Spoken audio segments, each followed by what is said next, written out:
కూటమి ప్రభుత్వం అన్ని రంగాలను అభివృద్ధి చేసుకుంటూ ముందుకు వెళ్తుందన్నారు ఎమ్మెల్యే ఆరణి శ్రీనివాసులు. కూటమి ప్రభుత్వం చేస్తున్న అభివృద్ధిని వైసీపీ నాయకులు చూడలేకపోతున్నారని మండిపడ్డారు. కూటమిలో చిచ్చు పెట్టే ప్రయత్నం చేస్తున్నారంటున్న ఆరణి శ్రీనివాసులతో మా ప్రతినిధి రవివర్మ ఫేస్ టు ఫేస్. దేశంలోనే ఆంధ్రప్రదేశ్ రాష్ట్రాన్ని ఆదర్శవంతంగా అభివృద్ధి పదంలో నడిపించేందుకు అటు ముఖ్యమంత్రి చంద్రబాబు నాయుడు, ఇటు డిప్యూటీ సీఎం పవన్ కళ్యాణ్ ఆహర్నిశలు శ్రమిస్తున్నారు. అయితే అభివృద్ధిని ఓర్చుకోలేనటువంటి వైసీపీ ఇవాళ కుల రాజకీయాలకు ప్రాధాన్యత కల్పిస్తూ కుల రాజకీయాన్ని తత్వాన్ని పెంచి పోషిస్తూ ఉంది. ఎన్నడూ లేని విధంగా డిప్యూటీ సీఎం పవన్ కళ్యాణ్ మీద కులముద్ర వేసేందుకు వైసీపీ ప్రయత్నిస్తూ ఉంది. నిజంగా వైసీపీ చేస్తున్న తీరు పట్ల ప్రజల్లో ఎలాంటి భావన ఉంది, ముఖ్యంగా వైసీపీ విధానం పట్ల జనసేన కార్యకర్తలు, నాయకులు, ఎమ్మెల్యేలు ఏమంటున్నారు ఏమనేది కూడా ఇవాళ తిరుపతి ఎమ్మెల్యే ఆరణి శ్రీనివాస్ గారు మనతో ఉన్నారు. వారిని అడిగి తెలుసుకుందాం. సార్ నమస్తే. ఇవాళ వైసీపీ తీరు కాపు నాయకులు రెచ్చగొట్టడమే కాకుండా డిప్యూటీ సీఎం పవన్ కళ్యాణ్ మీద కులముద్ర వేసేందుకు ప్రయత్నిస్తూ ఉంది. దీన్ని ఎలా చూడాలి సార్, ఏంటి? ఓం నమో వెంకటేశాయ. కాపులకు ప్రాధాన్యత ఇవ్వని జగన్మోహన్ రెడ్డిని ప్రశ్నించి నిలదీసే దమ్ము ధైర్యం, ప్రశ్నించే ఇది వైఎస్ఆర్సీపీ కాపు నాయకులకు ఎందుకు తీసుకోలేదు? దేశం కోసం, రాష్ట్రం కోసం, సమాజం కోసం బాగుండాలని జనసేన అధ్యక్షుడు పవన్ కళ్యాణ్ గారు అహర్నిశలు కష్టపడుతుంటే పవన్ కళ్యాణ్కి కులముద్ర వైఎస్ఆర్సీపీ కాపు నాయకులు వేస్తున్నారు. ఎంతవరకు ఇది సమంజసం? నేను ఒకటే కాపు వైఎస్ఆర్సీపీ కాపు నాయకులు అడుగుతున్నా.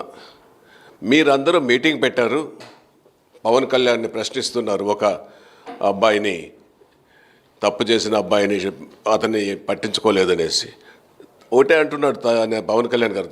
ఎవరైనా సరే తప్పు చేస్తే శిక్ష అనుభవించాల్సిందే. చట్టం పరిధిలో చర్యలు తీసుకోకుండా తప్పదు, తీసుకుంటాయి. అంత తప్ప రౌడీ షీటర్లకు ఎక్కడున్నా ఎవరికి కూడా కానీ న్యాయం వాళ్ళపైన వాళ్లకు మద్దతు ఇచ్చే ప్రసక్తి లేదు. మీ నాయకుడు పోతాడు, తప్పు చేసిన నాయకులపై ఓదార్చి వస్తాడు జగన్మోహన్ రెడ్డి. దాన్ని ఎందుకు మీరు ప్రశ్నించలేదు? మేమేమన్నా తప్పు చేసిన వాళ్ళపై ప్రశ్నించామా? మా నాయకుడు ఎవరినపై ప్రశ్నించాడా?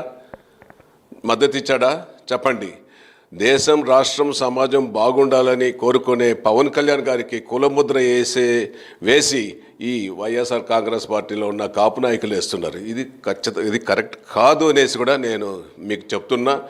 అదే మన సామర్లకోటలో పబ్లిక్ మీటింగ్లో వైఎస్ఆర్సీపీ జగన్మోహన్ రెడ్డి కాపులకు రిజర్వేషన్ ఇవ్వడం కుదరదని చెప్పాడు.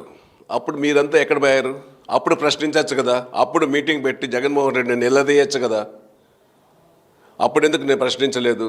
అయితే కాపు నాయకులు అప్పుడు నేను ఎందుకు నిలదీయలేదు? నేను ఒకటే చెప్తున్నా, కాపులే కాదు ప్రజలు అందరూ కూడా 2024 ఎన్నికల్లో తగిన బుద్ధి వైఎస్ఆర్ కాంగ్రెస్ పార్టీకి చెప్పారు. ఇంకా గుర్తుకు రాలేదు. 2 ఏళ్ళు అయింది పదవి పోయి, దిక్కుతోచలేదు. కాపులను ఇప్పుడు చూశాడు, ఆలోచించాడు ఏం చేయాలని. కాపులను, బలిజలను చీలిస్తేనే మనం గెలుస్తాము అనేసి పవన్ కళ్యాణ్ టార్గెట్ చేస్తున్నారు. నేను ఒకటే చెప్తున్నా, పవన్ కళ్యాణ్ గారిని టార్గెట్ చేసేదానికి ఎవరి వల్ల కాదు, ఎవరు పుట్టలేదు.